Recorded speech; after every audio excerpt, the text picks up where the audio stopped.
With the government's agri-emissions pricing coming in 2025, there are some big decisions ahead for the farming and agriculture sector. That's why we worked hard to establish the primary sector climate action partnership He Waka Eke Noa in 2019 with government and Māori, so our industry had the best opportunity to find a solution that's effective, simple and fair for all. Doing nothing is not an option. The government has already decided to price agriculture emissions. Right now, we need to take control of how this is best done. Otherwise, agriculture emissions will be priced through the ETS. New Zealand farmers have the world's lowest carbon footprint. However, efficiency is only part of the answer. To meet the government's legislated targets and New Zealand's international commitments, agricultural emissions need to reduce. But we also need to stay ahead of the game to remain competitive globally.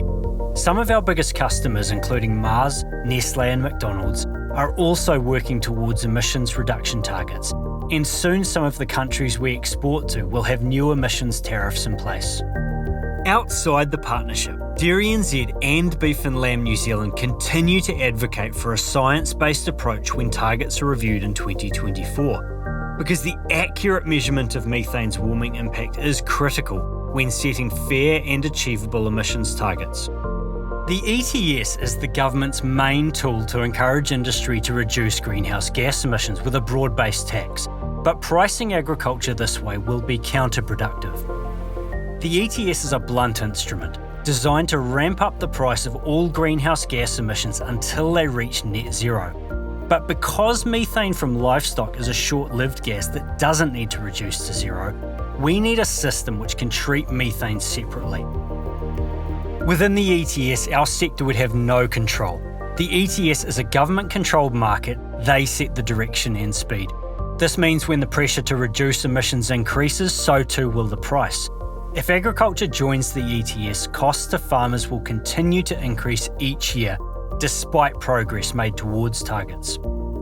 With your help, the partnership's aim is to develop an alternative to the ETS, which will more practically and credibly reduce emissions. The partnership has released two pricing options for you to consider: the farm-level levy and the processor-level hybrid levy.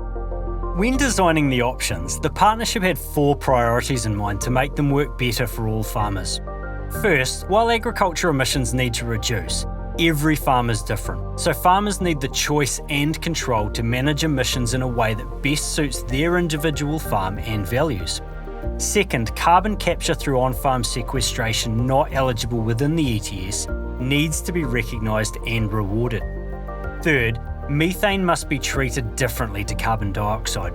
And finally, all revenue collected from farmers is reinvested back into agriculture to reduce emissions through on-farm actions and research. Join discussions in our nationwide roadshow or submit your feedback online in February. Your input is critical to the advice the partnership will give to government in April on a more suitable pricing framework. Together, let's find the right solution for all.